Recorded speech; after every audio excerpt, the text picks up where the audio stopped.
Okay, I'll call the meeting to order. Before we get going on tonight's council meeting, City Council joins with me tonight in acknowledging the tragic death of Constable David Matthew Wynn, who was shot in the line of duty January 17th. Coquitlam City Council joins with Coquitlam RCMP in expressing our sympathies to the Wynn family and the St. Albert RCMP detachment. Constable David Matthew Wynn was born on October 18, 1972, and joined the RCMP as a regular member on July 20, 2009. After graduation from Depot, Constable Wynn was posted to the St. Albert detachment 6 years ago. He and his wife, Shelley, have 3 children, Matt, 15, Nathan, 14, and Alex, 13, and they meant the world undoubtedly to Dave. And so on behalf of Council, I express our condolences, and we stand with the members of our RCMP detachment, knowing that they put their lives on the line every day, as do members of our emergency services like our fire department. This is a tragedy, and we share in the grief of St. Albert RCMP.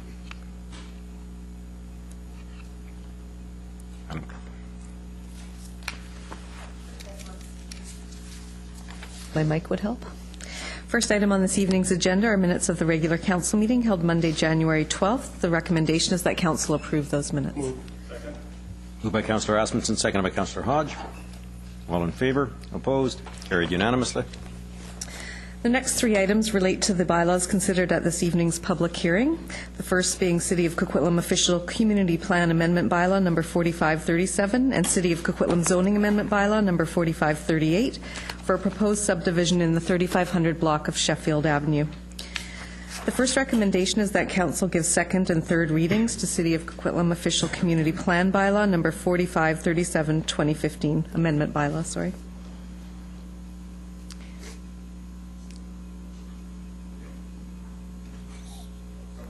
Second. The bylaws are separated because they have different voting requirements under the legislation. Thank you very much. I thank the public for coming out and giving us their information on this development. I'm going to be supporting this development. As was pointed out earlier, we need schools in Northeast Coquitlam, but we need to first acquire the land for the schools. We acquired one site back in the fall. This will allow us to acquire a second site and one more site after that for our schools and for the people in the area. I've lived on Burke Mountain now for over 25 years, and schools have been an issue, and they will continue to be an issue. My son went to the old Terry Fox, and when he was at that Terry Fox school, there was 32 portables on that school. So schooling and oversupply, or in some areas where we have schools closing and land being sold, there are changes that affect schools. But I do believe that now that we have 2 school sites, this gets passed tonight, we will now move forward to seeing the construction and putting the pressure on it. I like the suggestion from the one person here about the parks, like Galloway Park, Victoria Park, putting an information board within that park, because that will get seen and get people's out and understanding what's going on.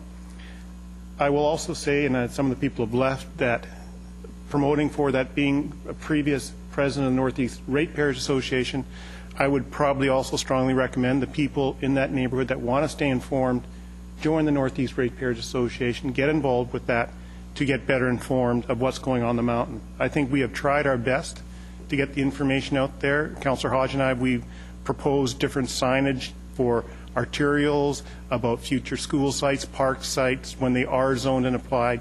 And I think we have worked hard at that. We are working hard at putting in the parks in that area.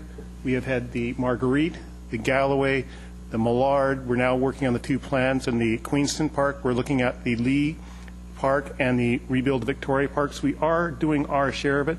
The school board and the province have to step up and do their end of it to bring those schools into this area that are much needed.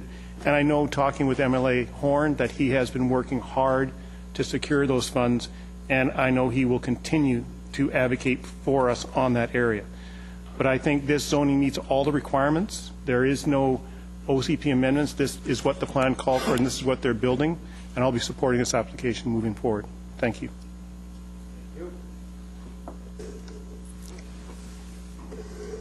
Councillor Zarrillo. Thank you. I was expecting both recommendations to come up, but I did have a point of clarification that may be related more to the second one than the first. But through the chair, should I just go ahead and ask on this one? Go right ahead. I just had a question of clarification about the tree felling timing. I think we heard previously from the proponent here that there was going to be some tree felling done before the nesting season, which is wonderful. But I just know that we have had a very, very wet winter up on Burke Mountain, and I'm just wondering if I'm worried about the erosion if we're doing that ahead of all the rain that may be falling this winter up on Burke Mountain, and what are the thoughts maybe from engineering or whatever about doing it this winter with it being such a wet one. Mr. Johansson. Thank you, Your Worship. Through to Councillor Zarrillo. Westbuild has come up with an approach in terms of site clearing and the development of the lots and the roads and the eventual house construction. The first step, they're trying to, provided that they receive third reading on these bylaws, the first step would be to commence tree clearing in order to get that work done, most of it, or perhaps all of it, before the bird nesting window, which will help to reduce environmental impact. The approach they're taking with that is removing the trees, but leaving the stumps and the ground cover in. They already have road right-of-ways cleared in that area and ditches put in for managing stormwater runoff. So that's established.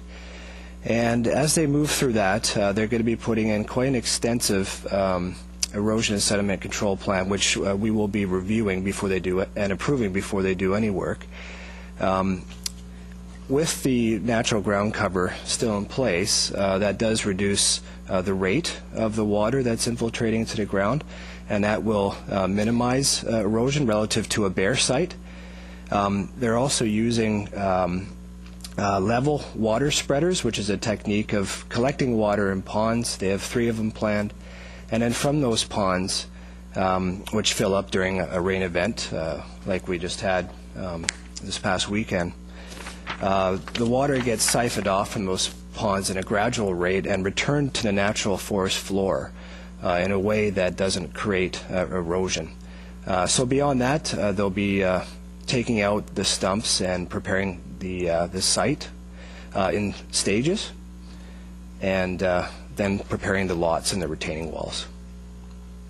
Well, thank you for that, because I know there was quite an extensive discussion about that in the stumps the last Monday, but I just, so we are aware it's a very, very rainy year just this year alone, and as a city we probably have to be more diligent in that space.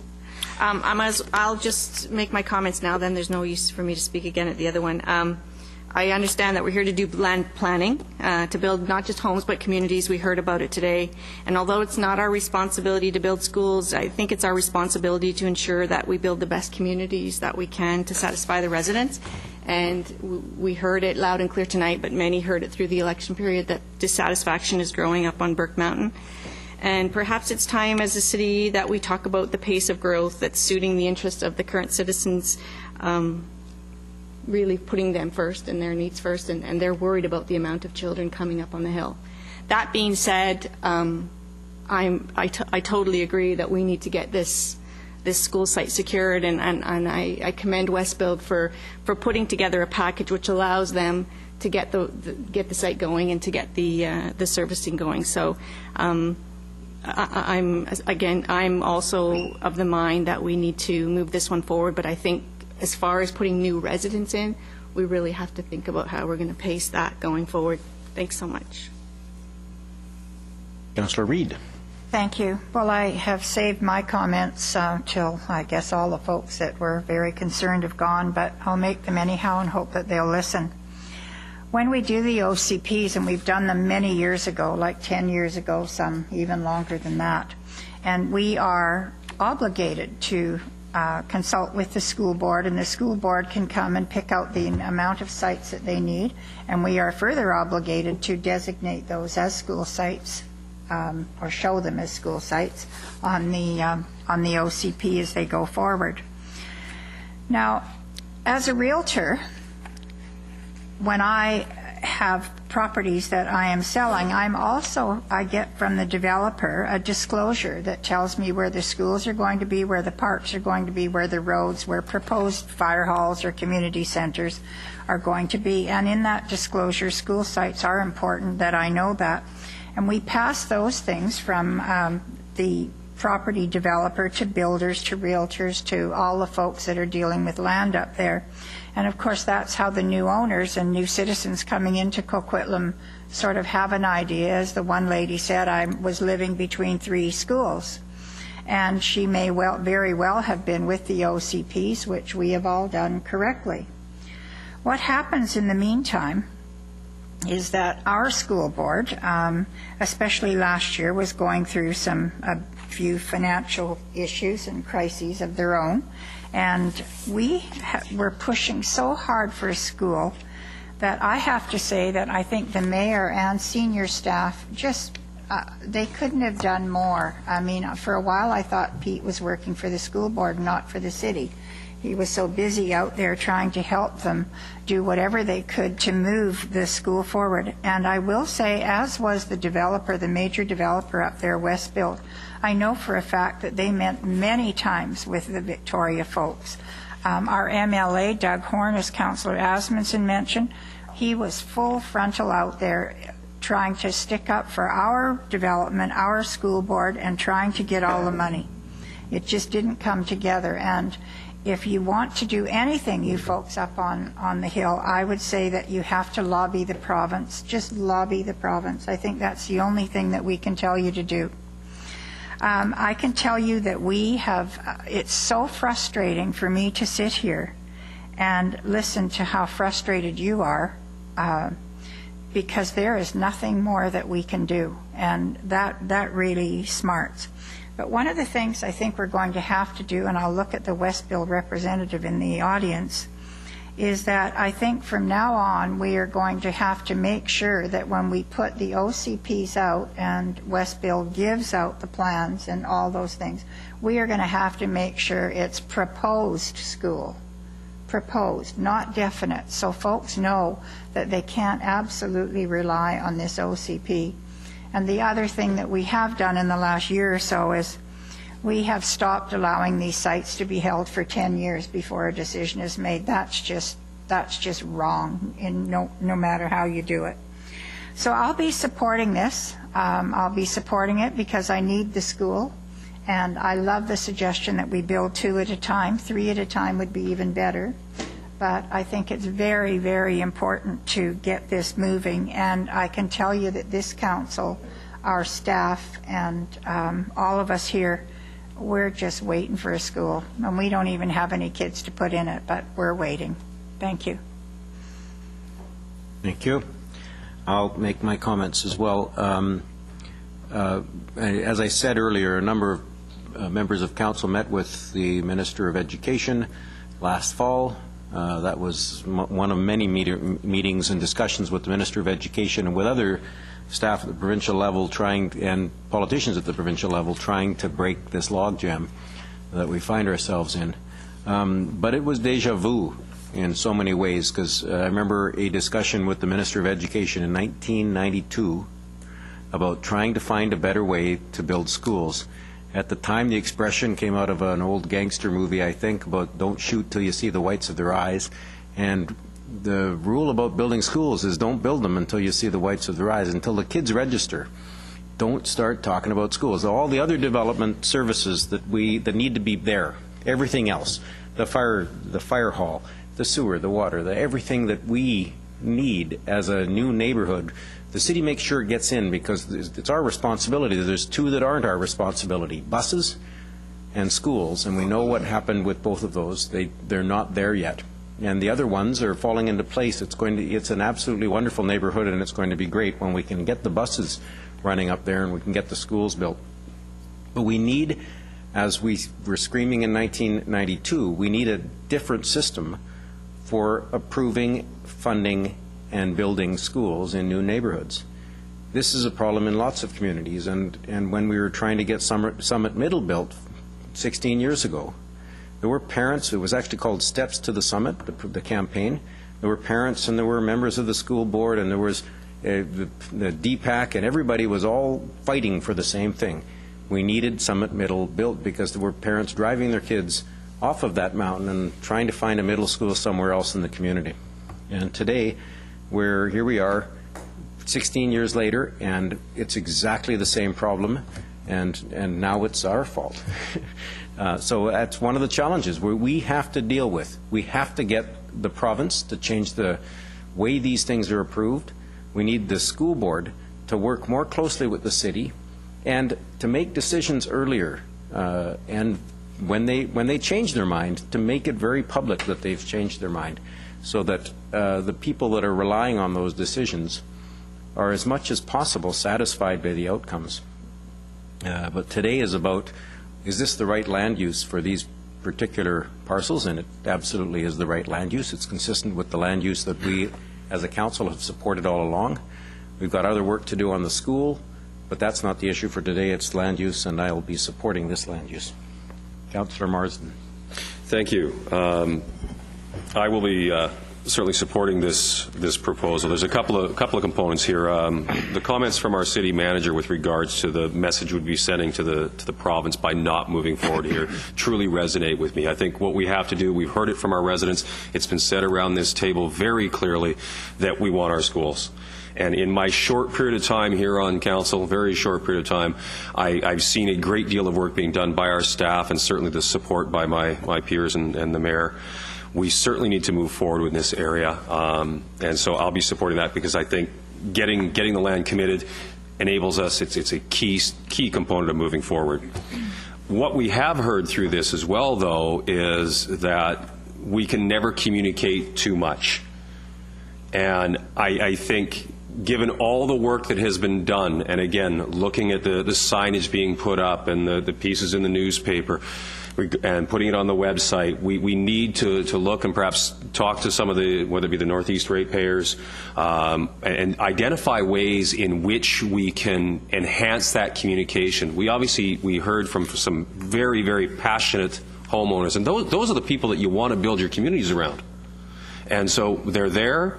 We need to work with them and identify how we can utilize their skills and their passion to help deliver the message of what is being done, and how cooperatively council is working and trying to work with our school district, and how proactive our developer, in this case Westfield, has been to try to help move these pieces forward. So I'm really going to strongly encourage that we look to identify some ways that we can enhance this communication and ensure that people know what's going on in their neighborhoods, because the one thing that scares anybody the most is going to be that uncertainty.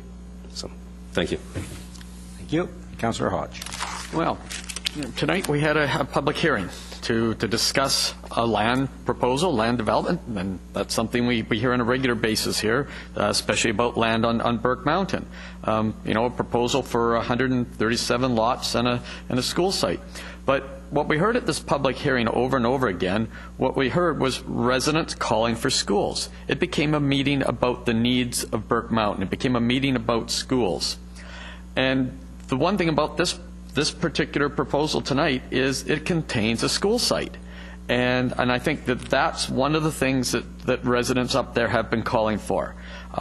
We have proposals for a number of sites, 8 different sites, but by approving this tonight, we have the ability to actually lock in one of those pieces of property for a school site. And that's one of the reasons why I'm going to be supporting this tonight. I also said earlier that I think that the first school, it's the property is being assembled now. Potentially, it could be open in 2 to 3 years. I believe that we're going to need 2 schools at that time. And the good news here is that we're going to have 2 pieces of property that are essentially going to come online simultaneously, so that maybe there is the potential to build 2 schools at the same time. Because we've been waiting for one. The first one should have been built 3 years ago. We need one now, but in 3 years from now, we're going to need 2. And I'm hoping that that this will start that process to get not 1 but get 2 schools going up there. So I will be supporting this for that reason. Thank you. You, Councillor Wilson. Thanks. I just want to echo a few things. The communications, I agree with Councillor Marsden, and we can never communicate enough, and I think we've heard that. Lobbying the government, I agree with Councillor Reid. We just need to really make sure that we're doing everything we can to encourage those residents to keep lobbying the government. I would really like us as a city to work with Westfield and the school district to make sure that our communications are as accurate as they can be, as full as they can be, and to make sure they're constant. I'd also like the 3 of us to work together to make sure that we properly plan for childcare in the area. We've talked a lot about where childcare facilities could go. It seems like in a lot of the schools in our district, there's child care facilities right on school property. I don't think these pieces of land for the schools are big enough for that right now. So I think we just need to be a lot more thoughtful in figuring out where we're going to put some child care facilities in Partington Creek, so we don't end up with situations where residents are opposing child care in their communities. And I just really want to just make sure that we're really accurate in our messaging, and I just noticed on the Foothills website tonight it still showed future middle school on the map, and I just really want to make sure that people understand that that's always a potential. There is a little rider in the bottom saying that the district is not sure of the facilities, but I just think that future should be replaced by potential or something like that. Thank you. Thank you very much. Okay. So the first question, the question is the OCP amendment. All in favor? Opposed? Carried unanimously. Second recommendation is that Council gives second and third readings to City of Coquitlam Zoning Amendment Bylaw number 4538, 2015. Second. Moved by Councillor Asmundson, second by Councillor Marsden. Discussion. All in favor? Opposed? Carried unanimously. Moving on to the next public hearing item, item 3, City of Coquitlam Zoning Amendment Bylaw number 4506, 2015 for a proposed subdivision at 968 Stewart Avenue. Recommendation is that Council give second, third, and fourth and final readings to Zoning Amendment Bylaw number 4506, 2015. So moved. Second. Moved by Councillor O'Neill, second by Councillor Hodge. All, yeah.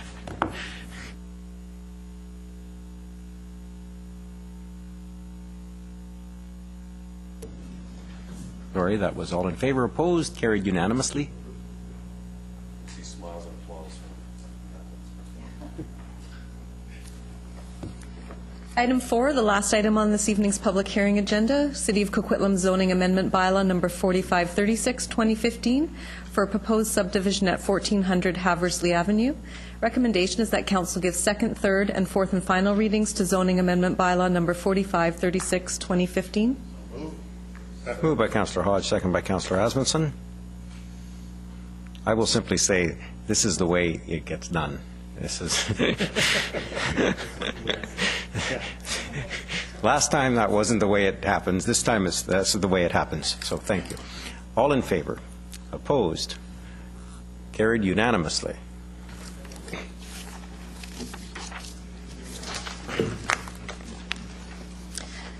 Now moving on to reports of staff. Our first report falls under the Planning and Development Department regarding Zoning Amendment Bylaw number 4539, 2015. The recommendation is that Council give first reading to Zoning Amendment Bylaw number 4539, 4539, and refer the bylaw to public hearing. Moved by Councillor O'Neill, second by Councillor Hodge. All in favor? Opposed? Carried unanimously. The next two items arise out of the Parks, Recreation and Culture Services Department. Item 6 is report of General Manager, Parks, Recreation and Culture Services related to appointments to the 55-plus BC Games Nominations Committee. And the recommendation is that Council approve the list of appointments to the committee as follows. Moved by Councillor Reid, second by Councillor Asmundson. All in favor? Opposed? Carried unanimously with our thanks to these members. Item 7 is the $20 Child and Youth Summer Promotional Drop-in Pass pilot. The recommendation is that Council endorse the $20 Child and Youth Summer Promotional Drop-in Pass pilot program identified in the report, and 2, direct staff to complete an evaluation of the pilot program and final budget for future Council consideration and approval for the 2016 budget. Moved by Councillor Hodge, second by Councillor Asmundson. Councillor Reid wants to advocate for it being open to adults as well. No, but it's not a bad idea. I want to thank staff for this. This is great. This is really great, especially for so many of, I mean, you've heard me so many times talking about outdoor pools. I don't want to keep harping on that, do we, Benita? No. However, in the summer, there's so many people that, I mean, it's $1 here and $1 there. When you don't have the money, that's just a real hardship on families. So thank you, but I was going to ask, have we considered doing it for a little less money for spring break, just for 1 week? Yes, through the chair, Mary Morrison-Clark, who's the manager of Community Recreation and Culture, is actually responsible for this, so I'm thankful for her and her team. We are not adverse to copying municipalities that are on the right track. As you can see, Delta, I think, is on the right track. We're starting slow. We're just trying to gauge it. Depending on what happens this summer, there's always an opportunity to actually review many of our programs. There's that sweet spot where we have capacity in the drop-in and our overhead is kind of set, so we can encourage participation through lower rates. There's a place there where we can explore that, and we'll be doing that. We're trying to start slow, and we'll see how it goes. So it's no to spring break, but thank you. We do need time for advertising, if I can. We want to make sure that people that are buying passes now, for instance, for the summer, for 4 months, know well in advance so that we can make sure that we don't lose that revenue for this. So there is a pre-planning component, which is why we're doing it for the summer. Perfect. Thank you very much. I absolutely agree. I mean, our goal should be to try to give as many options as possible for young people to put their thumbs down from the electronic equipment and to actually get out and play, get outside and play in our parks, in our facilities, to do as much as we possibly can to keep them active through the summer, and to give parents who are otherwise financially strapped in some cases a bit of a break in trying to have their kids do what we want them to do. So this is a great program. Thank you for your creativity and your innovation and your park spark. Councillor Marsden. I don't think we can say enough that staff have done a great job on this. I read this when I thought this is a spectacular idea, and 2 things immediately came to mind. One was a conversation I had with my 13-year-old daughter a little while back. She had a girlfriend on a sleepover and said, you know, there's not enough to do in this city. Can you do something about that? And you guys in spades have done something about that. So that leads us to the next piece, which is the communication component. Let's get our school district engaged. Let's get them out there. Let's get these kids knowing. And unfortunately, notices to the kids don't always make it home. So we got to figure out some way that we can really support this. And I know. I was surprised myself, but when she opened her school bag, I found 6 months worth of them. So I think it's important we find ways, again, to communicate, get this out for parents. This is a spectacular idea. And the second piece that came to mind is when we were commuting to a luncheon recently with Councillors Wilson and Towner. They talked about an event they just attended about grade 4 students, and the number one thing that these kids wanted, if they could do anything else, that was go outside and play. That's the one thing, if they could change their day, they wanted to get out more. And I think this gives a prime opportunity for us to get our kids out and not over-program them and get them out and just enjoying some free time, which our kids need. So thank you very much for some great work here. What happened to recess? Not long enough. Bears in the field. I would like to council to entertain a motion that we ask Councillor Marsden to go home and claim credit when speaking to his children. Absolutely. Councillor Towner. Dennis beat me to it, but I also wanted to just say that it shows here that the number one thing that children in the Tri-Cities wish to be doing is physical and/or outdoor activities. And I live in the Mundy Park neighborhood, you know, a regular middle-class neighborhood, and there was a time when we were just organizing a toonie skate, trying to get a bunch of kids to come up to Poirier for a toonie skate. And I was blown away by how many families didn't even have a toonie or $4 to send their kids. So I think this is going to be very beneficial to a huge amount of families, and it's going to get the kids moving. So kudos. And I'll help market it if you need me to. Yeah. We could have a skate with council day or something. No? swim with council. No.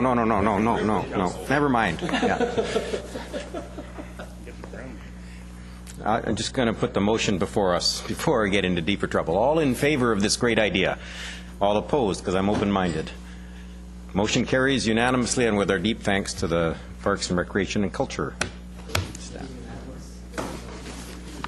Everything committee and in council was unanimous today. We are a team or something. Councillor Asmussen's move adjournment, but no one seconds because we just don't want this to end. Councillor Towner seconds it. Any further discussion? All in favor? All opposed? I'm opposed to that one. No. It's unanimous. Public question period. Are there any members of the audience left? Are there any members of the audience who have questions on tonight's agenda? Seeing none, thank you all for coming.